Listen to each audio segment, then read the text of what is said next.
मेरा नाम डॉक्टर नीति है। मैं एक डॉक्टर हूँ। मैं मुंबई शहर के पास के ही एक छोटे से गांव की रहने वाली लड़की हूँ।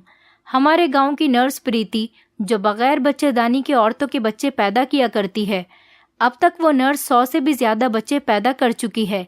लेकिन ये सच जानकर आपके भी रोंगटे खड़े हो जाएंगे। ये मेरे गाँव का एक सच्चा वाकया है। मेरा नाम डॉक्टर नीति है। मैं मुंबई के जाने माने अस्पताल में गायनेकोलॉजिस्ट हूँ। इस मुकाम तक पहुँचने के लिए मेरे माता पिता ने मेरा बहुत साथ दिया, यहाँ तक कि मेरी बहुत मदद भी की। मैं मुंबई के पास के गांव में ही पली बड़ी और वहीं पर मेरा जन्म हुआ था। मगर मेरी पढ़ाई की वजह से मेरे पिता को अपनी सारी ज़मीन जायदाद बेचनी पड़ी और हम मुंबई शहर आ गए। मेरे पिता की माँ ने, यानी कि मेरी दादी ने, मरते हुए मेरे पिता से एक वादा लिया था कि मेरी पोती को डॉक्टर ज़रूर बनाना। तो इसी वादे को पूरा करने की खातिर मेरे पिता ने अपनी ज़मीनें बेची और मेरी महंगी महंगी फीसें भरते रहे। मुझे अपने माँ बाप की कुर्बानियों का पूरा एहसास था। उन्होंने जो कुछ मेरे लिए किया था, शायद उनके बिना मैं कभी भी इस मुकाम तक नहीं पहुँच पाती।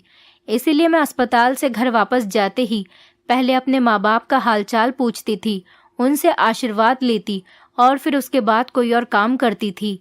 मैं तो खाना भी उन्हीं के साथ खाती थी।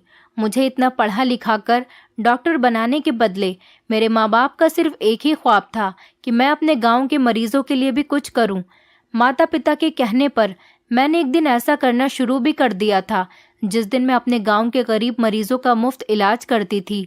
गांव वाले खुश होकर मेरे माता पिता को बहुत दुआएं देते थे, तो मुझे लगता था कि मेरी मेहनत वसूल हो गई। गांव की ज़्यादातर औरतें बच्चे होने का इलाज करती थीं और मैं उनका इलाज बहुत अच्छे से किया करती थी। जो औरत बांझ होती उसका तो इलाज मुमकिन ही नहीं होता था, मगर जिसको थोड़ी बहुत परेशानी होती मैं उसका इलाज शुरू कर देती थी। कुछ दिनों के बाद मेरी शादी हो गई और मुझे अपने पति के घर में शिफ्ट होना पड़ा। मगर अब मैंने हर महीने एक बार गांव में कैंप लगाना शुरू कर दिया था, जहां मैं और मेरे पति दिन भर मरीजों को देखते और उनका इलाज करते। कभी कभी एक दो और डॉक्टर भी शौक शौक में चले आते थे। न सिर्फ मेरे गांव बल्कि आसपास के गांव के लोग भी आ जाते थे। ये सिलसिला मेरे माता पिता और उनके अच्छे आशीर्वाद और उनकी दुआओं का नतीजा था। मेरे माता पिता की मौत का दुख मेरे लिए बहुत ही बड़ा झटका साबित हुआ। एक पल में ही मेरी दुनिया थम गई। कई महीनों तक मैं संभलने की कोशिश करती रही थी। उन्हीं दिनों मेरे पति को लंदन में स्पेशलाइजेशन के लिए जाने का मौका मिला, तो मजबूरी में मुझे भी जाना पड़ा। अपने माता पिता का वादा याद था मुझे कि अपने गांव वालों के इलाज में कोई कसर मत छोड़ना। इसलिए जाने से पहले मैंने गांव वालों को कहा था कि वो मेरी दोस्त डॉक्टर अंजना से फ्री में इलाज करवा सकते हैं। मैंने सोचा था कि अपनी उस दोस्त को हर महीने उन मरीजों के इलाज के लिए पैसे भेज दिया करूंगी। इस काम से राजी होकर हम दोनों लंदन आ गए। वहाँ हमने आज से 5 साल गुजार दिए। मेरे पति का यही काम करने का इरादा था कि अब बाकी की जिंदगी हम यहीं गुजारें, क्योंकि हमारे बच्चों का फ्यूचर यहाँ बहुत अच्छा रहता। मगर मेरा कहना था कि यहाँ बहुत काबिल डॉक्टर हैं, लेकिन हमारे देश को हमारी ज़रूरत है, हमें वापस जाना चाहिए। फिर हम 6 साल बाद अपने देश वापस लौटे। बहुत कुछ बदल चुका था। हम दोनों ने एक अस्पताल में जॉब शुरू कर दी। एक दिन मेरे पास एक औरत इलाज के लिए आई। उससे मैंने उसकी जानकारी पूछी। तब मुझे पता चला कि वो मेरे पिता की दूर की भांजी थी और उसका बचपन भी मेरे गांव में ही गुजरा था। मैं उसको देखकर चौंक गई थी। उससे थोड़ी और बात हुई तो पता चला कि हम बचपन में एक दूसरे के साथ काफ़ी खेला करते थे। मुझे एक अरसे बाद किसी अपने को देखना बहुत अच्छा लगा था। वो अब मुंबई में ही रहती थी। उसका नाम विनीता था। उसकी शादी 4 साल पहले हो चुकी थी, मगर अभी तक उसकी कोई औलाद नहीं हुई थी। मैंने उसके और उसके पति के टेस्ट किए। रिपोर्ट आई तो मुझे बहुत अफसोस हुआ, क्योंकि विनीता की बच्चेदानी में ट्यूमर था और ये ट्यूमर पिछले 4 सालों से उसके पेट में बढ़ रहा था। अगर उसको जल्दी से ना निकाला जाता तो वो जानलेवा कैंसर बन जाता। मैंने विनीता को सारी बात बताई और उसको आगाह किया और कहा, हमें इलाज करना होगा और तुम्हारी बच्चेदानी को निकलवाना होगा। वो बेचारी बहुत रोई थी। वो कहने लगी, अगर ये निकाल दी गई तो मैं बच्चे पैदा करने की हालत से महरूम हो जाऊंगी, मगर उसकी जान बचाने के लिए ये करना बहुत ज़रूरी था। हमने विनीता का ऑपरेशन करके उसकी बच्चेदानी निकाल दी और विनीता हमेशा के लिए बांझ हो गई। मुझे उसके लिए बहुत दुख हुआ था, मगर मैं इसके लिए कुछ कर भी नहीं सकती थी। विनीता से मिलकर मुझे अपने गांव का ख्याल आया और मैं उस डॉक्टर से मिलने गई जिसे मैंने अपने गांव के मरीजों के फ्री इलाज की दरख्वास्त की थी। फिर मैं कुछ दिन बाद अपने गांव गई और वहां जाकर मैंने डॉक्टर अंजना से फ़ोन पर बात की। उन्होंने मुझे एक बहुत ही हैरत अंगेज़ बात बताई और कहने लगी, तुम्हारे जाने के 1 साल बाद तो तुम्हारे गांव से लोग इलाज के लिए आते रहे, मगर जैसे धीरे धीरे साल बढ़ते चले गए कोई भी औरत इलाज के लिए नहीं आई। ये बहुत हैरत अंगेज़ बात थी। क्या गांव की औरतों ने बच्चे पैदा करने छोड़ दिए या फिर अब उनको डॉक्टर के पास आने की ज़रूरत ही नहीं रही? मैंने सोचा कभी गांव का चक्कर लगाऊंगी तो इस मामले के बारे में सब कुछ पता करूंगी, लेकिन मैं अपने रूटीन में व्यस्त हो गई। ये 2 साल बाद की बात थी। अचानक मुझे रास्ते में विनीता अपने पति के साथ जाती हुई नजर आई। उसकी गोद में 1 साल का बच्चा भी था। मैंने हैरानी से सोचा, ये तो बच्चे पैदा नहीं कर सकती थी, फिर ये बच्चा इसके पास कैसे आया? मेरे दिमाग में आया, हो सकता है इसने कहीं से बच्चा गोद ले लिया हो। विनीता मुझसे मिलकर बहुत खुश हुई और ज़बरदस्ती मुझे अपने घर ले गई और उसने मुझे चाय को कहा। थोड़ी बहुत बातें हुई। उसके बाद मैंने अपने वहम को ख़त्म करते हुए आखिरकार इस बच्चे के बारे में पूछ ही लिया। विनीता, तुमने ये बच्चा किससे गोद लिया है? क्या अपने बहन भाइयों में से किसी से लिया है? विनीता कहने लगी, अरे मैं क्यों गोद लूंगी ये बच्चा मेरा अपना है, मेरा सगा बच्चा है। विनीता की ये बात सुनकर मैं तो हक्का बक्का रह गई थी कि उसको ये क्या हो गया है, कहीं इसका दिमाग तो खराब नहीं हो गया। मैंने कहा, विनीता, तुम्हारी तो बच्चेदानी निकाल दी गई थी, तो तुम बच्चे कैसे पैदा कर सकती हो? मेरी बात सुनकर वो मुस्कुराने लगी और कहने लगी, दीदी यही तो बात है। जब आपने मुझे बताया था कि मेरी बच्चेदानी निकाल दी गई है तो मेरी तो दुनिया ही अंधेर हो गई थी। 1 साल पहले हम दोनों शादी में अपने गांव गए थे, तो वहां जाकर मेरी तो जिंदगी ही बदल गई थी। मालूम हुआ कि वहां एक नर्स है, उसका नाम शीला है, जो बगैर बच्चेदानी के भी बच्चे पैदा कर सकती है।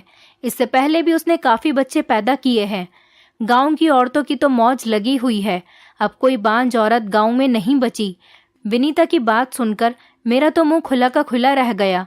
मैंने हैरत से कहा, एक बांझ औरत कैसे बच्चा पैदा कर सकती है, जबकि उसकी बच्चेदानी तो निकल जाती है? विनीता, तुम्हें कोई गलतफहमी हो रही होगी, मेडिकल साइंस में ऐसा होना नामुमकिन है। विनीता कहने लगी, दीदी मैं ठहरी अनपढ़ औरत, मुझे ये आपकी डॉक्टरी का कुछ नहीं पता। इतना मालूम है कि वो नर्स इलाज करती है और कसम खाकर कहती हूँ कि वो 100% माता पिता का सगा बच्चा ही होता है। मैंने कहा, हो सकता है उसने तुम्हें कहीं से बच्चा लेकर दे दिया हो और तुमसे कह दिया हो कि ये बच्चा तुम्हारा है, मगर विनीता तो मेरी बात को मानने को तैयार ही नहीं थी। कहने लगी, नहीं दीदी, ये मेरा सगा बेटा है। मैंने अफसोस से उसको देखा। कोई नर्स उसे पागल बना रही थी और वो बन भी गई थी। भला जिस औरत की बच्चेदानी निकाल दी गई हो वो बच्चा कैसे पैदा कर सकती है? ज़रूर इस नर्स ने इसे किसी का बच्चा दे दिया होगा। मगर विनीता तो जिद लिए बैठी थी कि वो गर्भवती भी हुई थी और उसने खुद ये बच्चा पैदा किया है। मैं किसी भी हाल में उसकी बात मानने को तैयार नहीं थी।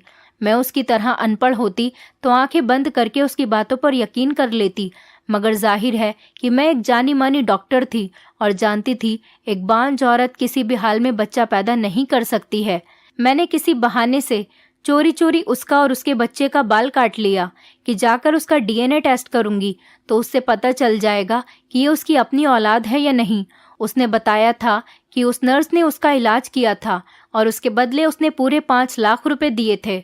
मैंने अस्पताल जाते ही उनका सैंपल डीएनए के लिए भिजवा दिया। जब तक इसकी रिपोर्ट नहीं आ गई मैं बेचैन होती रही। मुझे पता था कि वो बच्चा विनीता का हो ही नहीं सकता, इसलिए मैं बस सबूत ले जाकर उसको दिखाना चाहती थी। मगर जब रिपोर्ट्स मेरे हाथ में आई तो मैं दंग रह गई। मुझे अपनी आंखों पर विश्वास नहीं हो रहा था। मैंने बार बार रिपोर्ट्स को देखा कि कहीं मुझसे कोई गलती तो नहीं हो रही, मगर ऐसा कुछ भी नहीं था। मुझसे पढ़ने में कोई गलती नहीं हुई थी। क्या ये कोई अजूबा था? लेकिन फिर याद आया कि विनीता ने बताया था कि वो नर्स 100 बांझ औरतों के बच्चे पैदा कर चुकी है। ये कोई अजूबा तो नहीं हो सकता था, ये तो कुछ और ही था। मैं जो बड़े घमंड में थी कि विनीता को सच्चाई साबित करके ही रहूंगी कि ये उसका बच्चा नहीं है, मेरा सारा जोश झाग की तरह बैठ गया था और मैं सोच में पड़ गई थी कि ये कैसे हो सकता है। मैं हर दिन यही सोचती रहती कि बिना बच्चेदानी के आखिर बच्चा कैसे पैदा हो सकता है। आखिर वो नर्स औरतों को गर्भवती किस तरह करती है, उसका तरीका आखिर क्या हो सकता है। मुझे महसूस हुआ कि मुझे खुद इस मामले की तह तक जाना चाहिए। मैंने एक दिन की छुट्टी ली और गांव जाने के लिए अपना सामान पैक किया। मेरे साथ मेरे बच्चे भी जाने लगे और हम गांव के लिए फौरन ही निकल गए। काफ़ी समय से बच्चे भी जिद कर रहे थे कि मम्मा हमें भी गांव देखना है। मैंने सोचा उन्हें भी साथ ले जाऊं। मैं वहां गई तो वहां के सभी लोग मुझे देखकर बहुत खुश हुए। मैं तो असल में वहां पर नर्स शीला से मिलने गई थी। मेरा इकलौता मकसद वही नर्स थी। इसलिए बातों ही बातों में मैंने अपने रिश्तेदारों से कहा कि मैंने सुना है यहाँ कोई नर्स रहती है जो बिना बच्चेदानी के बच्चे पैदा करती है। क्या ये बात वाकई सच है? मेरे रिश्तेदार कहने लगे, हाँ, डॉक्टर प्रीति ऐसी ही है। वो बड़ी काबिल नर्स है। जिन औरतों में खराबी हो जाती है वो उन औरतों का इलाज करती है और फिर उन्हें गर्भवती भी करती है।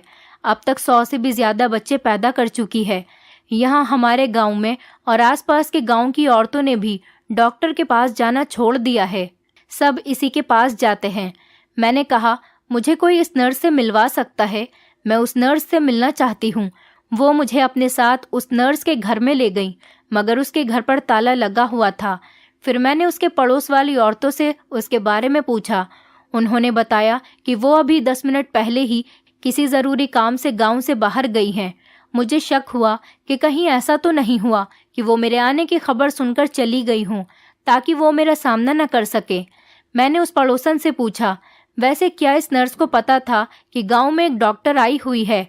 वो हंसकर कहने लगी, दीदी, इस नर्स को क्या बल्कि पूरे गांव को पता चल चुका है कि शहर से एक पढ़ लिख कर हमारे गांव के जमींदार की डॉक्टरनी बेटी आई हुई है।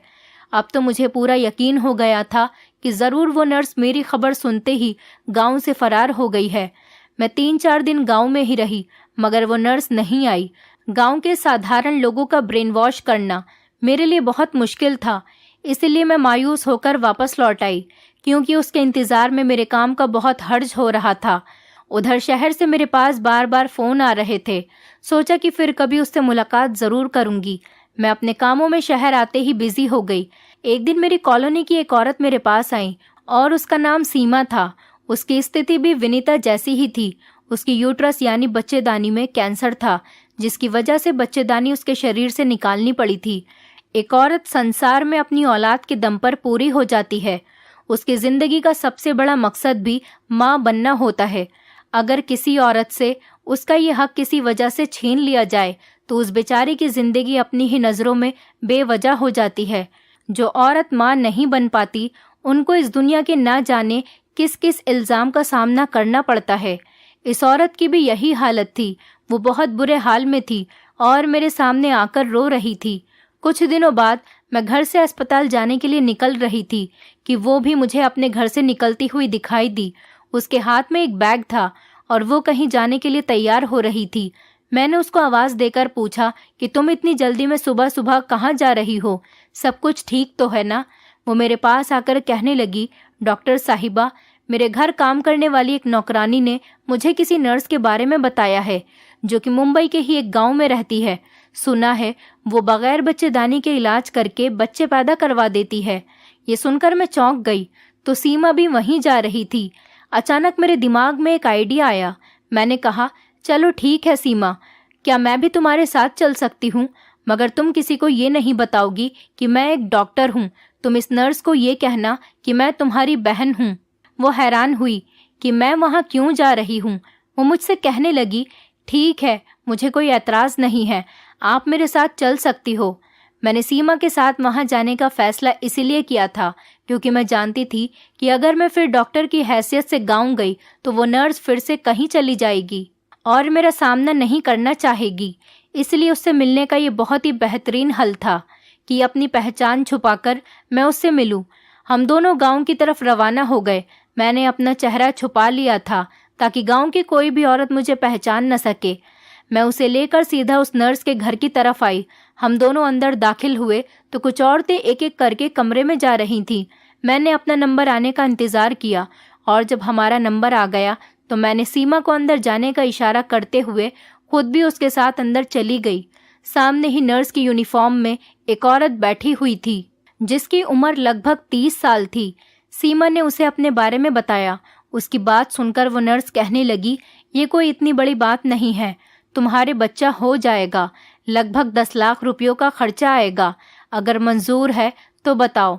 सीमा ने कहा कि ठीक है, जितने पैसे आप कहोगी मैं देने के लिए तैयार हूँ, मगर मुझे बता दीजिए मुझे क्या करना है। वो नर्स देखने से ही बहुत शातिर और चालाक लग रही थी। कहने लगी, उसमें कोई ऐसा खास तरीका नहीं है, बस 2 महीने लगातार आपको अपना इलाज करवाना है। 2 महीने के बाद आप गर्भवती हो जाएंगी और 9 महीने बाद अपना बच्चा पैदा कर लोगी। सीमा तो ये बात सुनकर ही बहुत खुश हो गई थी, मगर मैं जो पहले से ही उस औरत पर शक में पड़ी हुई थी, अब मैं और भी ज्यादा दंग रह गई। उसकी बातें हरगिज भी मानने वाली नहीं थी। ऐसा कैसे मुमकिन हो सकता था कि ठीक 2 महीने बाद कोई भी औरत गर्भवती हो जाएगी, वो भी ऐसी औरत जिसके पास बच्चेदानी ही नहीं हो। नॉर्मल और ठीक औरतों के बारे में भी हम डॉक्टर्स इतने यकीन से नहीं कहते, लेकिन ये नर्स तो बहुत ही यकीन के साथ कह रही है। मैंने पूछा, इसकी क्या गारंटी है कि आप जो कह रही हैं वो सच है? नर्स बोली, मुझे 10 साल हो गए हैं बच्चे पैदा करते हुए और 3 साल हो गए हैं बांझ औरतों का इलाज करते हुए।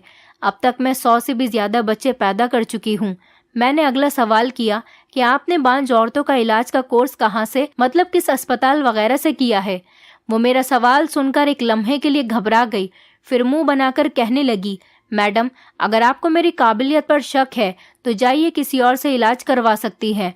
गांव में सारी बांझ औरतें मेरी वजह से ही आज अपनी औलाद को गोद में खिला रही हैं। चाहे तो किसी का भी डीएनए करवा कर देख लो, आपको उन सबकी सगी औलाद ही मिलेगी। मगर मुझे लगता है कि आप नहीं चाहती कि आपकी बहन के औलाद हो। जो शक करते रहते हैं वो सारी उम्र खाली हाथ ही रह जाते हैं। उसकी इतनी बातें सुनकर सीमा बहुत जज्बाती हो गई और कहने लगी, नहीं नहीं, मुझे आप पर किसी तरह का कोई भी शक नहीं। ये लीजिए आप 2 लाख रुपए एडवांस। मुझे कुछ कहने का मौका ही नहीं मिला और सीमा ने जल्दी से अपने पर्स से पैसे निकालकर उस नर्स के हवाले कर दिए और नर्स ने सीमा का टेस्ट करने के लिए उसके बाजू में से खून निकाला और 3 दिन बाद उसको आने को कहा। हम दोनों बाहर आ गए तो मैंने सीमा को कहा, सीमा, तुम इतनी जल्दी उसकी बातों में कैसे आ सकती हो? थोड़ी मालूमात करने के बाद तुम्हें पैसे देने चाहिए थे। सीमा कहने लगी, डॉक्टर साहिबा, मेरे पास रुपये पैसे की कोई कमी नहीं, बस मेरे पास कुछ नहीं है तो वो औलाद है। मुझे तो अपनी औलाद ही चाहिए और डॉक्टरों के पास जा जाकर मैंने देख लिया, नतीजा आपके सामने ही है। एक बार उस नर्स पर भी एतबार करने दीजिए। मैंने उस नर्स का मकान अच्छी तरह देखा था। वो छोटा सा 2 कमरों का मकान था जिसमें कमरों के बाहर छोटा सा आंगन था और एक तरफ किचन और वॉशरूम। जिस कमरे में वो बैठी हुई थी सिर्फ वहाँ ही मुझे कुछ थोड़ी बहुत दवाइयाँ वगैरह रखी हुई नजर आ रही थी, मगर ये तो आम सी बीमारियों यानी नज़ला, जुकाम और बुखार वगैरह की दवाइयाँ थीं। गर्भावस्था से संबंधित कोई भी दवाई मुझे वहाँ पर नजर नहीं आई और ना ही कोई और ऐसी सहूलियत। तो फिर इसने खून का टेस्ट क्यों किया था? अगर किया भी था तो बस ऐसे दिखाने के लिए ही सैंपल ले लिया था। मुझे तो सीमा पर बहुत गुस्सा आ रहा था। वो उसे इतनी जल्दी पैसे ना देती तो मैं उसे बातों ही बातों में कुछ न कुछ उगलवाने में कामयाब हो जाती और कुछ नहीं तो उससे उसकी डिग्री ही दिखाने को कह देती। लेकिन इसमें बेचारी सीमा की कोई गलती नहीं थी। वो बेचारी तो औलाद के प्यार में उसको पाने के लिए अंधी हो गई है। लोगों की बातों से तंग आकर इंसान कोई ना कोई कदम उठाने पर मजबूर हो ही जाता है। मैंने ये सोचा था कि बस गांव की औरतें ही बेवकूफ़ और सीधी होती हैं, मगर सीमा जैसी पढ़ी लिखी भी इन बातों पर यकीन कर रही थी। और जब यही बात मैंने उसे समझाने की कोशिश की तो वो कहने लगी, प्लीज़ डॉक्टर नीति, मैं कौन सा गलत काम कर रही हूँ? किसी पंडित बाबा के पास तो जंतर मंतर या झाड़ फूक के लिए नहीं जा रही ना, एक नर्स के पास ही तो आई हूँ। उसको समझाने का कोई फायदा नहीं था, इसलिए मैं चुप कर गई। मगर मैंने सोच लिया था कि 3 दिन बाद फिर से उसके साथ जाऊंगी, लेकिन इससे पहले ही मुझे एक ज़रूरी कॉन्फ्रेंस में मीटिंग करने के लिए अपने देश से बाहर जाना पड़ गया। वहाँ साथ ही मुझे मौका मिला कि मैं 7 महीने की इंटर्नशिप करूं। तो मैंने उस मौके से फ़ायदा उठा लिया। उस दौरान मैंने सीमा को मैसेज करके कहा था कि मेरे आने तक सब्र कर ले, मगर उससे सब्र नहीं हो सका था। कुछ महीनों बाद उसने अपनी तस्वीर मुझे भेजी तो मैं ये देखकर चौंक गई थी। उसका बड़ा हुआ पेट। मैंने सोचा ऐसा कैसे हो सकता है। उसका पेट देखने से ही वो गर्भवती लग रही थी। उसने मुझे एक अस्पताल की रिपोर्ट भी भेजी जिनके मुताबिक वो गर्भवती थी। मैंने तो सर पकड़ लिया कि ये कैसे मुमकिन है। उस नर्स ने ये क्या चक्कर चलाया था। मुझे यही तो जानना था कि वो औरतों को गर्भवती कैसे कर रही थी। 1 महीने बाद सीमा ने अपने बच्चे की तस्वीर भेजी, साथ में डीएनए रिपोर्ट भी थी। उसका वॉइस मैसेज आया हुआ था जिसमें उसने कहा था, डॉक्टर आपकी तसल्ली के लिए डीएनए करवाया ताकि आपको यकीन हो जाए कि ये मेरी ही औलाद है। मैंने जल्द ही हिंदुस्तान जाने की तैयारी शुरू कर दी। कुछ तो बहुत गलत हो रहा था जिसको रोकना बहुत ज़रूरी था। एक डॉक्टर होने के नाते मेरा फ़र्ज़ था कि उस नर्स की हकीकत मालूम करूं। मैंने अब की बार उसके पास जाने का फ़ैसला किया। जब मैं सीमा के साथ गई थी तो मैंने अपना चेहरा छुपाया हुआ था ताकि मुझे कोई पहचान न पाए, लेकिन अब मैंने सोचा था अब पहचानने वाली कोई बात नहीं है। वैसे भी इतने साल गुजर गए थे। मैंने उसको जाकर 2 लाख रुपए दिए। मैंने उसको कहा मेरी औलाद नहीं हो रही है, तो वो कहने लगी तुम फिक्र मत करो, मैं तुम्हारा इलाज करूंगी तो तुम बच्चों की माँ बन जाओगी। मेरा ब्लड लेकर उसने मुझे 3 दिन बाद आने को कहा। जब मैं 3 दिन बाद गई तो एक अस्पताल का एड्रेस लिखकर उसने मुझसे कहा कि अस्पताल में अपने पति के साथ आ जाना। ये टेस्ट तुम दोनों पति पत्नी का होगा, तभी मैं तुम्हें दवाई दूंगी। मैंने कहा ठीक है। जब मैंने इस टेस्ट पर नज़र दौड़ाई तो मेरा अंदाज़ा बिल्कुल सही साबित हुआ। मैंने घर जाकर अपने पति को सारी बात से आगाह किया कि वो नर्स क्या करती फिर रही है। मेरी सारी बात सुनकर मेरे पति कहने लगे, वैसे तो मैं दिल का डॉक्टर हूँ, लेकिन ये बात तो मुझे भी हैरान कर रही है कि वो औरतों को ऐसी कौन सी दवा दे रही है जो औरतें गर्भवती हो जाती है। तुम ऐसा करो, सीमा से मालूम करो, हो सकता है कि उसके पास उस दवाई के कवर हों। अस्पताल जाती तो टेस्ट वगैरह के नतीजे में ये राज खुल जाता। मैं तो बांझ नहीं हूँ, इसीलिए ये आइडिया अच्छा था कि मैं सीमा से पूछ लेती। मैंने सीमा को फ़ोन किया और उससे पूछा, उस नर्स ने तुम्हें जो दवाई दी थी, तुम उस दवाई का नाम मुझे व्हाट्सएप कर दो। तो वो कहने लगी कि इस दवाई का नाम तो मुझे नहीं मालूम, क्योंकि वो गोल सी देसी दवाई थी जो उसने एक कागज़ के पैकेट में डाल कर दी थी। मैं चौंक गई। गोल देसी दवाई? सीमा कहने लगी, जी हाँ, वो कोई अजीब सी दवाई थी और हफ्ते में जब भी नर्स के पास जाती थी वो भी कोई दवा खिलाती थी, लेकिन उसका रैपर उसी के पास होता था। मैंने पूछा, अच्छा ये बताओ कि तुम्हारी डिलीवरी अस्पताल में हुई थी? तो वो कहने लगी, नहीं, उसने खुद ही की थी। बड़ा ऑपरेशन हुआ था, मैं तो बेहोश थी। अस्पताल तो मैं वैसे ही हर महीने रेगुलर चेकअप के लिए चली जाती थी। उसकी बातें सुनकर मेरा शक यकीन में बदलता जा रहा था। मैंने सीमा को उसकी रिपोर्ट्स वगैरह की तस्वीरें भेजने को कहा। उसकी रिपोर्ट से मिलती जुलती रिपोर्ट बनाकर उसका प्रिंट निकाला और अगले दिन मैं फिर उस नर्स के पास चली गई। उसने रिपोर्ट देखकर मुझसे कहा, ठीक है, आज से मैं तुम्हारी दवाई शुरू कर रही हूँ। तुम्हें हर हफ्ते मेरे पास आना है और हर महीने इसी अस्पताल जाकर टेस्ट करवाती रहना। जब तुम्हारी डेट करीब आ जाएगी तो तुम्हें बता दूंगी। उसने मुझे गोलियों का पैकेट दिया और साथ ही अपनी दराज से एक दवा का सेशन निकाला। मैंने जल्दी से उसका नाम पढ़कर अपने दिमाग में बैठा लिया और घर पर आ गई। सबसे पहले मैंने उन देसी गोलियों का लेबॉर्ट्री में टेस्ट किया तो ये जानकर दंग रह गई कि वो कोई गर्भवती करने वाली दवाई नहीं थी, बल्कि ताकत की एक ऐसी देसी गोली थी जिससे वजन बहुत जल्दी बढ़ता था। इस काम से छुटकारा पाने के बाद जो दवाई मैंने उस नर्स के हाथ में देखी थी उसको सर्च करना शुरू किया तो वो बॉडी फैट बढ़ाने वाली दवा थी। अब सारा खेल मेरी समझ में आ चुका था। वो बगैर बच्चेदानी के बच्चे पैदा कर रही है। जब विनीता के बच्चे का मैंने डीएनए टेस्ट किया था तो मैं ये देखकर हैरान हो गई थी कि वो तो वाकई उसका अपना बेटा है। डीएनए मैच हुआ था, जबकि वो तो बच्चा पैदा करने की हालत में ही नहीं थी।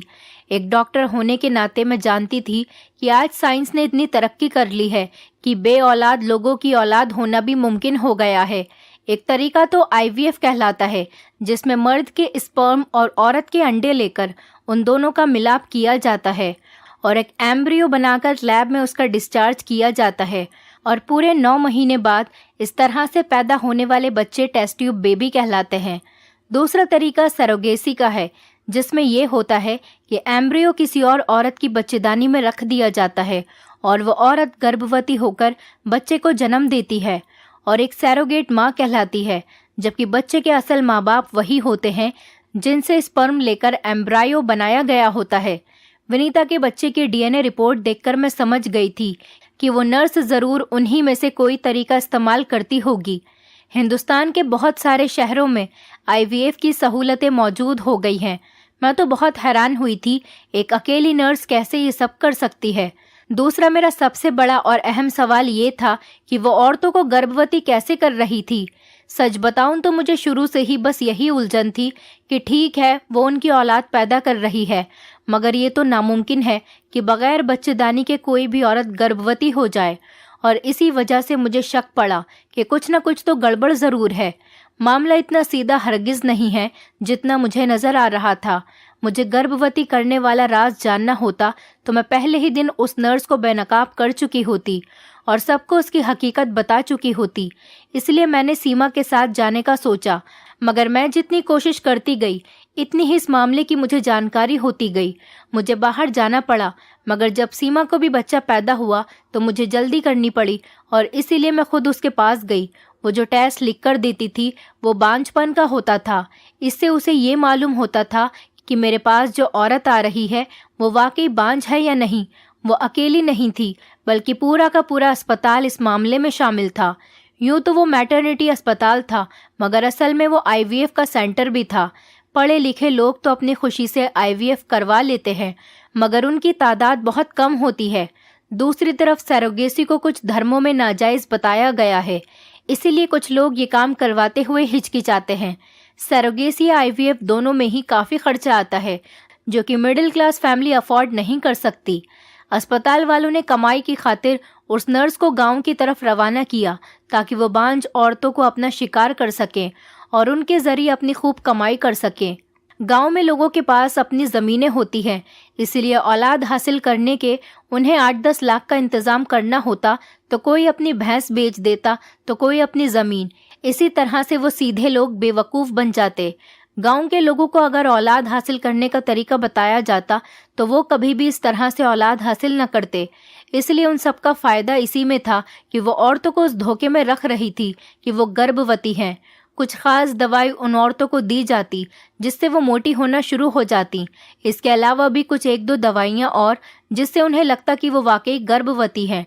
अस्पताल वाले उन पति पत्नी से स्पर्म लेकर आईवीएफ के ज़रिए या सरोगेसी के ज़रिए इनके बच्चे पैदा करवा देते। औरत बेहोश होती, इसलिए उसे कुछ पता नहीं होता। वो नर्स ही इसको बच्चा लाकर देती और कहती कि दवा खाओगी तो धीरे धीरे पेट कम हो जाएगा। इस तरह एक कानूनी काम गैर कानूनी तरीके से करके और लोगों को धोखा देकर करने की वजह से वो सब पकड़े गए और उनका राज खुल गया। नर्स समेत अस्पताल के सारे ग्रुप को जो भी उसमें शामिल था उन सभी को गिरफ्तार कर लिया गया और अस्पताल को सील कर दिया गया। उन सबको जेल हुई। पिछले 3 सालों से काम जारी था और आखिर में मेरी वजह से ये फ्रॉड बंद हुआ। इंसान को लालच में इतना आगे नहीं बढ़ जाना चाहिए कि कानूनी और गैर कानूनी की तमीज़ ही भूल बैठे। इन सब ने भी यही किया था। ज़्यादा कमाई के लालच में उन्हें सिर्फ वक्ती तौर पर फ़ायदा मिला और आखिरकार अब वो सब सलाखों के पीछे थे और उन सब की ज़िंदगी तबाह हो गई। इसीलिए कहते हैं कि लालच बुरी बला है। दूसरों को धोखे का शिकार करके जब सच्चाई सामने आती है तो ऐसी अंधी कमाई करने से इंसान खुद की नज़रों में भी गिर जाता है। दोस्तों, उम्मीद करती हूँ आपको हमारी कहानी पसंद आई होगी। कहानी पसंद आई है तो वीडियो को लाइक करें, चैनल पर नए हैं तो चैनल को सब्सक्राइब करें और हाँ, नोटिफिकेशन बेल को ज़रूर दबाएं ताकि अगली अपडेट सबसे पहले आपको मिले।